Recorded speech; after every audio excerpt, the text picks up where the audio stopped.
গৰিবী হটাও নহ'ল 2001 চন 91 2011 আৰ্থ সামাজিক সমীক্ষা সোশিও ইকোনমিক ক্লাস সেন্সাস হ'ল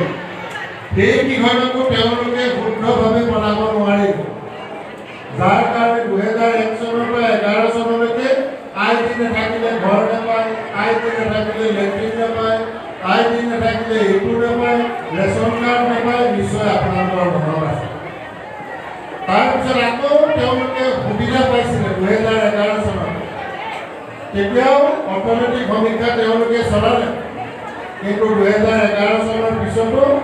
আমি যদি যাওঁ বিপিএল লিষ্টত আমাৰ নাম নাই তেওঁলোকে কংগ্ৰেছীকৰণ কৰিলে ৰাজনীতি কৰিলে তেওঁলোকে কংগ্ৰেছী মানুহ ধনী হ'লেও সোমাই লওক আমাৰ আপত্তি নাই কিন্তু দুখীয়া মানুহৰ নাম বাদ পৰিব নালাগিছে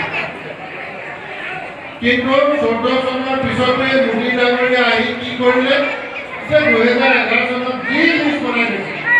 আমি সবকে ঘৰ দি দিম সবকে ৰেচন কাৰ্ড দিম আয়ুষ্মান কাৰ্ড দিম লেট্ৰিন দি দিম লাইটটো আমি ফ্ৰীকে লগাই দিম গেছ দি দিম কিন্তু আমাৰ মোদী ডাঙৰীয়া অহাৰ লগে লগে 2018 চনতে আমাৰ গোটেই ঘৰ দুৱাৰ বনাই সব শেষ কৰি কিন্তু 2011 চনৰ লিষ্টখনো কংগ্ৰেছে শুদ্ধকে বনাব নোৱাৰাৰ কাৰণে আজিও আমাৰ দুখীয়া মানুহে ঘৰ বঞ্চিত হৈ আছে লেট্ৰিনৰ পৰা বঞ্চিত হৈ আছে আমাৰ আৰু বহুত আঁচনিৰ পৰা বঞ্চিত হৈ আছে কিন্তু বিজেপি অহাৰ পিছৰ পৰা আমি এতিয়া আঁচনিবিলাক কি কৰিছোঁ যে ৰেচন কাৰ্ড ৰাজহুৱা মিটিং কৰি আহক ৰেচন কাৰ্ড লওক আপোনালোকে ৰেচন কাৰ্ড লওক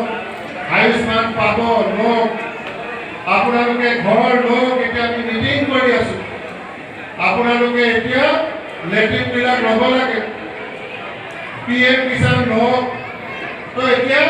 বিজেপি মিত্ৰজোঁটৰ চৰকাৰে মানুহক মাটি মাটি আঁচনি দিবৰ কাৰণে চেষ্টা কৰিছে কংগ্ৰেছৰ দিনত